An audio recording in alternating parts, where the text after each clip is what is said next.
Olá, eu sou seu amigo Jesus.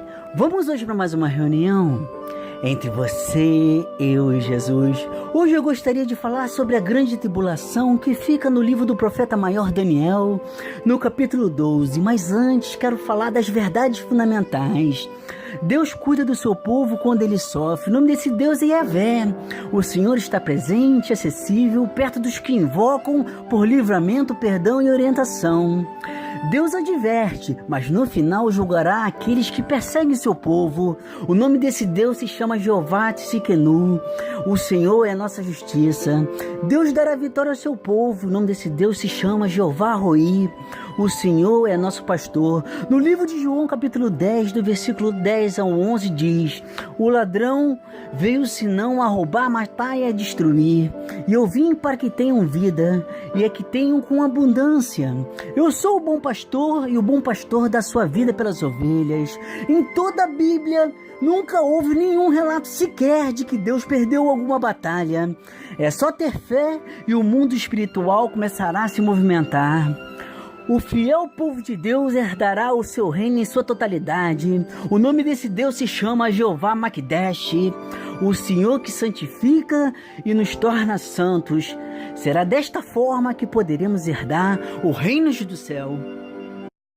A grande tribulação. No livro de Daniel, no capítulo 12, versículo 1, diz assim: e naquele tempo se levantará Miguel, o grande príncipe, que se levantará a favor dos filhos de Deus, e haverá um tempo de angústia, ao qual nunca houve, desde que houve nação até aquele tempo. Mas naquele tempo será libertado o povo de Deus, todo aquele que for achado escrito no livro. Estamos falando do livro da vida. Miguel é o grande arcanjo e também citado como grande príncipe. No trecho desse versículo, a favor dos filhos de Deus, refere-se a ele como o Senhor protetor do povo de Deus. Se não fosse por ele, nós sem dúvida já estaríamos aniquilados. No trecho, haverá um tempo de angústia, qual nunca houve desde que houve nação até aquele tempo. É o mesmo que Jesus diria e diz respeito aos 3 anos e meio da grande tribulação. Está relatado em Mateus 24, no versículo 21. E diz assim: porque haverá então grande tribulação, como nunca houve desde o princípio do mundo até agora, nem jamais haverá. Mas naquele tempo será libertado o teu povo, todos que estiverem no livro da vida. Refere-se nesse versículo à translação do povo de Deus, aproximadamente na metade da grande tribulação. Esse é o filho varão. Nessa expressão citada no livro de Apocalipse, capítulo 12, versículo 5, o filho varão não se refere ao Messias como muitos afirmam, mas sim do povo de Deus que entregará seu coração a Cristo. Exatamente o povo de Deus, obediente perante seus mandamentos, encontrarão a Cristo como seu Salvador, especialmente durante a primeira metade da grande tribulação. Quando o povo será enganado pelo anticristo, acreditando ser o Messias, não se sabe a temporalidade. No entanto, se a Bíblia diz que isso vai acontecer, então acontecerá. As ressurreições. No livro de Daniel, capítulo 12, versículo 2, diz assim: multidões que dormem no pó da terra acordarão, uns para a vida eterna, outros para a vergonha, para o desprezo eterno. Este versículo aponta para as 2 ressurreições. Estas estão separadas por um período de cerca de 1000 anos. Aqueles que serão ressuscitados para a vida eterna diz respeito à primeira ressurreição, que fala de todo cristão que tenha vivido desde a época de Abel em diante. É quando a igreja, por assim dizer, será arrebatada. A segunda ressurreição, que é a ressurreição para a perdição, acontecerá aproximadamente 1000 anos depois da primeira ressurreição, de fato no fim do milênio. Incluirá todos os ímpios que tiverem morrido desde o início. Esse será o momento do julgamento do grande trono branco de Deus. As recompensas para os justos. No livro de Daniel, capítulo 12, versículo 3, diz assim: aqueles que são sábios reluzirão como o brilho do céu, e aqueles que conduzem muitos à justiça serão como estrelas para todo sempre. Os sábios citados referem-se àqueles que vivem para Deus e fazem tudo o que podem para levar o evangelho a outros. selando as profecias para o cumprimento do futuro. No livro de Daniel, capítulo 12, versículo 4, diz assim: Tu, pois, Daniel, fecha estas palavras e sela este livro até o fim do tempo. Muitos correrão de uma parte para outra e a ciência se multiplicará. Na expressão citada nesse versículo, tu, pois, Daniel, fecha estas palavras e sela este livro, significa que Daniel foi dado todo o plano do destino do povo de Deus e nada mais deve ser dito. A frase até o fim do tempo refere-se ao fato de que as profecias que acabaram de ser entregues a Daniel diz respeito ao fim dos tempos.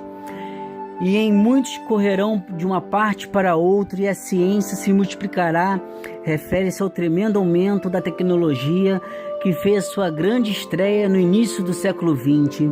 Também se refere ao conhecimento da palavra de Deus, que aumentará grandemente nesses últimos dias, especialmente o conhecimento com respeito à profecia bíblica. A visão de Daniel dos dois possíveis anjos. No livro de Daniel, capítulo 12, versículo 5, diz assim: Então eu, Daniel, olhei e diante de mim estavam outros dois, um na margem de cá do rio e outro na margem de lá.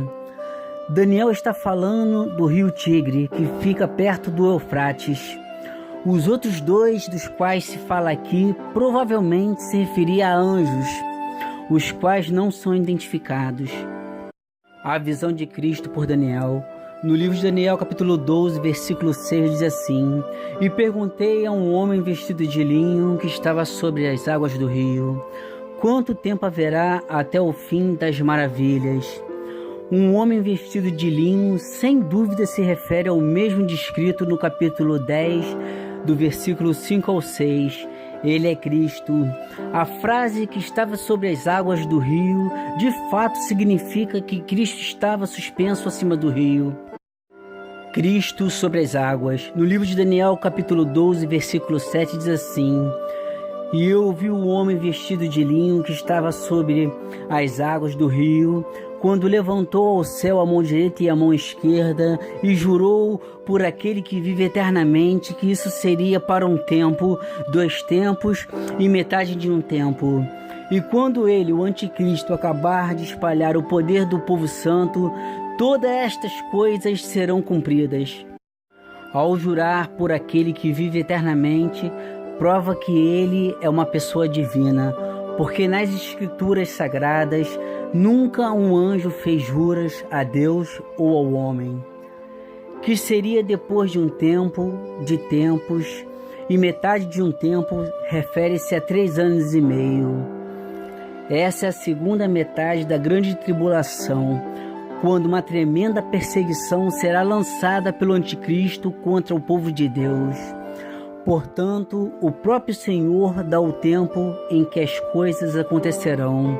E quando ele acabar de espalhar o poder do povo santo, refere-se ao anticristo na sua tentativa de destruir o povo de Deus, mas somente espalhará. Deus no controle de tudo. No livro de Daniel, capítulo 12, do versículo 8 ao 9, diz assim: Eu, pois, ouvi, mas não entendi, por isso perguntei: Senhor meu, qual será o fim destas coisas?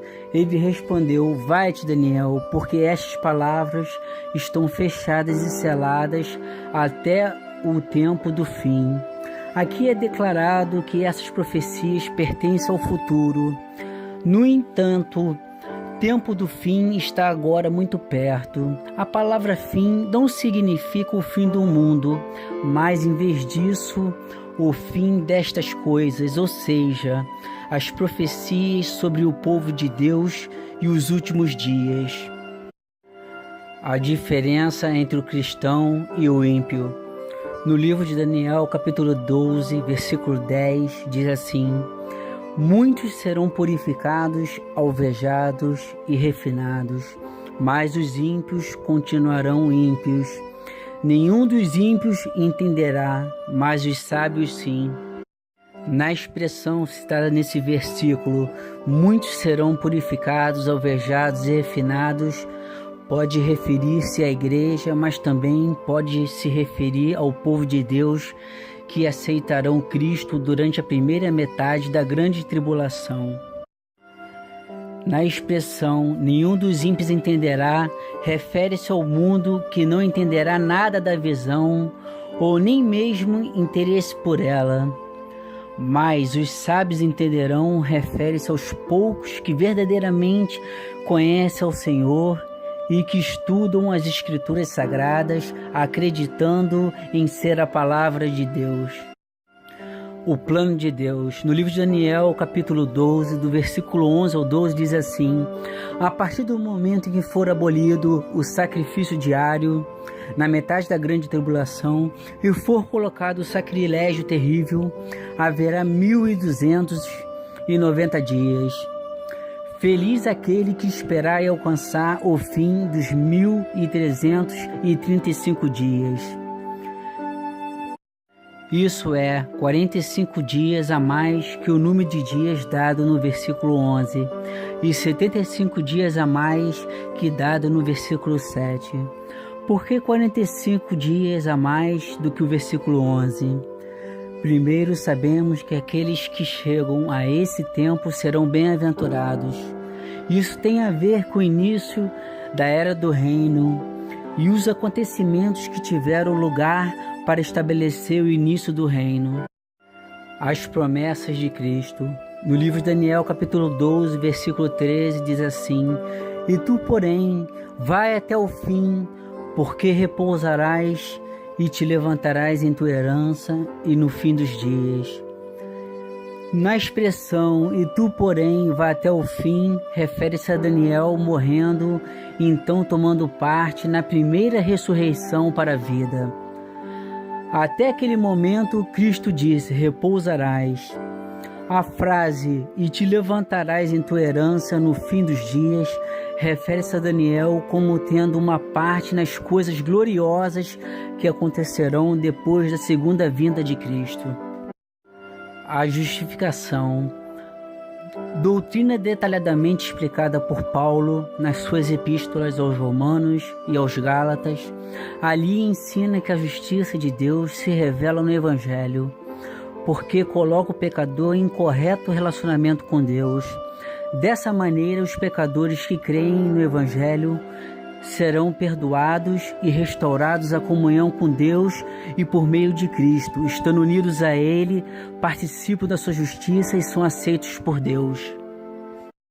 A importância do ID. Em Marcos, no capítulo 16, versículo 15 ao 16, diz assim: e disse Jesus: ide por todo o mundo, pregai o Evangelho a toda criatura. Quem crer e for batizado será salvo, mas quem não crer será condenado. Neste capítulo, em 2 Timóteo, Paulo encoraja os cristãos sobre a oportunidade de pregar em qualquer ocasião, seja oportuna ou inoportuna. Em 2 Timóteo, no capítulo 4, versículo 2, diz assim: pregue a palavra, esteja preparado a tempo e fora de tempo, repreenda, corrija, exorte com toda paciência e doutrina. Agora, uma das melhores partes, a palavra de Deus para edificar a sua fé. Em Romanos 6 diz: mas agora que vocês foram libertados do pecado e se tornaram filhos de Deus, o fruto que colhem leva à santidade e o seu fim é a vida eterna. Em Romanos 10, versículo 9 diz: a saber, se com a tua boca confessares ao Senhor Jesus e em teu coração creres que Deus o ressuscitou dentre os mortos, serás salvo. Em 1 Coríntios, no capítulo 2, versículo 9 diz: mas como está escrito, as coisas que o olho não viu e o que o ouvido não ouviu e nem subiram ao coração do homem, são as coisas que Deus preparou para os que o amam. Um ponto de fé e esperança para a sua vida. No livro de Gênesis, capítulo 1, versículo 26, então disse Deus: façamos o homem à nossa imagem, conforme nossa semelhança. Domine ele sobre os peixes do mar, sobre as aves do céu, sobre os animais grandes de toda a terra e sobre todos os pequenos animais que se movem rente ao chão. Agora, meu amado e minha amada, eu peço a você que preste muita atenção nessa informação, porque ela é nova e é de um geofísico. Como é formado o DNA? O DNA é formado por duas hélices e entre elas pontes, que existe um padrão de espaçamento entre as pontes. Imagine um trilho de trem onde tem ali paralelas, o aço e as transversais, que são os dormentes. O DNA e o alfabeto hebraico é o DNA que determina cada característica de cada indivíduo. O espaçamento entre as pontes tem um padrão a ser respeitado, segundo o doutor em geofísica Afonso Vasconcelos. Este espaçamento entre as pontes padronizados segue o modelo 10, 5, 6, 5 e se repetem 10, 5, 6, 5. Este é o padrão e preste muita atenção nesse padrão 10, 5, 6, 5. O nome de Deus em hebraico se fala Yud Rei Vav Rei. No alfabeto hebraico, cada letra representa um número. O nome de Deus em hebraico Yud Rei Vav Rei. Yud representa o número 10, Rei representa o número 5 e Vav o número 6 e Rei o número 5. Reparem que o nome do Criador une as duas partes da célula do DNA. O Criador do Universo assinou o nosso DNA. E somente a sua presença permite ao homem ser completo e ser feliz. Dê glória a Deus. Descobrimos que Deus assinou o nosso DNA com o seu próprio nome. Agora eu quero continuar a importância da intercessão. Aqui na carta de Paulo em Roma, o apóstolo envia uma carta aos Efésios pedindo que clamem por ele diante das dificuldades deles e pelas quais deveria estar passando. Aqui é uma prova viva e relatada pelo apóstolo a grande importância da oração, pois ele mesmo a pediu. Em Mateus 18, no versículo 19 ao 20, diz: também vos digo, se vós concordarem na terra acerca de qualquer coisa que pedirem, lhe será feito por meu Pai que está no céu. Porque onde estiverem 2 ou 3 reunidos em meu nome, aí estou eu no meio deles. Uma leve introdução para um verdadeiro avivamento. Todo verdadeiro avivamento, sempre e sem exceção, deve estar apoiado na palavra de Deus. A Bíblia é a única verdade revelada ao mundo e de fato sempre foi assim. Não há sequer um problema espiritual que não possa ser tratado na palavra de Deus. Não há sequer uma dificuldade para a qual o Senhor não tenha uma solução. Não há uma questão que não seja resolvida. Não há nenhuma vida que o Deus que está mencionado nas Escrituras Sagradas não possa mudar. Não há nenhum coração quebrantado que suas palavras não possam curar. Não há nenhuma escuridão que a luz da glória do Senhor Deus não possa dissipar. Não há nenhum pecado que o sangue de Jesus não possa lavar e tirar. Entendimento eclesiástico para que a sua fé não morra.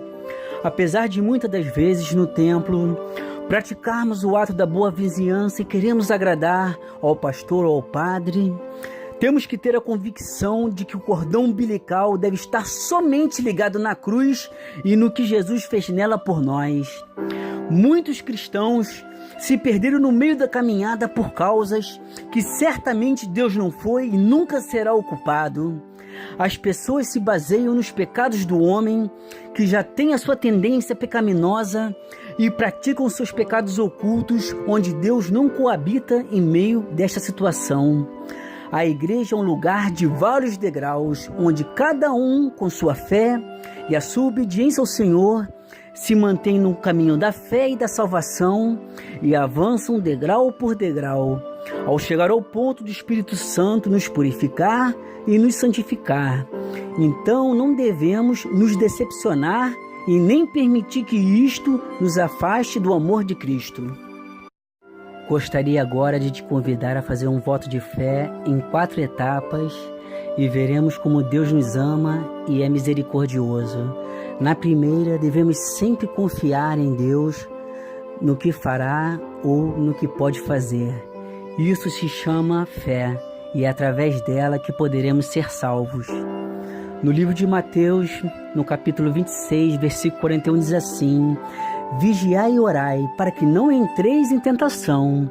Na verdade, o espírito está pronto, mas a carne é fraca. Devemos diariamente ler a palavra de Deus, pois é através dela que alimentaremos a nossa fé.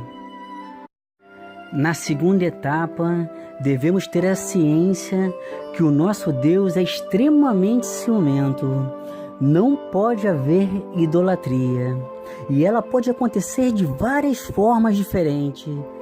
Pelo simples fato de ficarmos o dia inteiro em redes sociais e não sabermos administrar o tempo para Deus, é um exemplo entre outros de idolatria.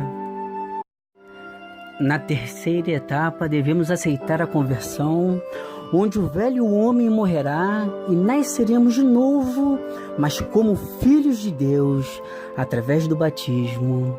E o nosso nome estará escrito no livro da vida, de onde prestaremos contas no dia do juízo final. Então agora, o pecado não habita mais em nós, e sim o Espírito Santo, e já sabendo que temos a tendência à natureza pecaminosa, devemos sempre ir para o joelho dobrado e pedir perdão ao Senhor. Sabemos que no início pode parecer difícil, mas ao perseverar e começarmos a ter experiência com Deus, eu te garanto que nunca mais nos afastaremos dos caminhos do Senhor. A quarta etapa fala sobre a importância do jejum. Ele pode ser de diversas formas diferentes, não apenas ficar um dia sem comer, porque entendemos que muitas pessoas, por questões de saúde, não podem assumir esse tipo de compromisso. Mas podemos, por exemplo, ficar sem acessar redes sociais, renunciar a algo que gostamos de fazer. Isso é uma forma de jejuar também. O porquê de jejuar. No livro de Marcos, no capítulo 9, do versículo 25 ao 29, diz assim: quando Jesus viu que uma multidão estava se ajuntando, repreendeu o espírito imundo, dizendo: espírito mudo e surdo, eu ordeno que o deixe e nunca mais entre nele. O espírito gritou, agitou violentamente e saiu. O menino ficou como morto, a ponto de muitos dizerem: ele morreu. Mas Jesus o tomou pela mão, o levantou e ele ficou de pé. Depois de Jesus ter entrado em casa, seus discípulos lhe perguntaram em particular: por que não conseguimos expulsá-lo? Ele respondeu: essa espécie só sai pela oração e pelo jejum. Quero agora orar pela sua vida. Abaixe sua cabeça e feche os olhos. Senhor, meu Deus e meu Pai, é na Tua presença, meu Deus, que estamos aqui, meu Pai, clamando por Ti, através da Sua palavra. Pai querido, Pai amado, que no meio das nossas dificuldades, meu Pai, nós possamos ouvir a Tua voz, nos convidando a caminhar contigo. Que a nossa fé não vacile, que possamos manter nossos olhos acima de todos os nossos problemas, e ainda que o nosso olhar por algum momento se desvie do Teu, e se porventura começarmos a nos distanciar de Ti, Senhor, Por misericórdia, meu Pai, eu te peço que estenda a tua mão em nossa direção e nos dê livramento. Pai amado, Pai querido, confiamos em Ti, meu Pai. Sabemos, meu Pai, que o Senhor pode nos fortalecer nos momentos mais difíceis da nossa vida, porque o Teu poder se aperfeiçoa nas nossas fraquezas. Pai amado, Pai querido, nos ensine, meu Pai, a andar nos Teus caminhos, nos ensine a depender mais de Ti, Senhor.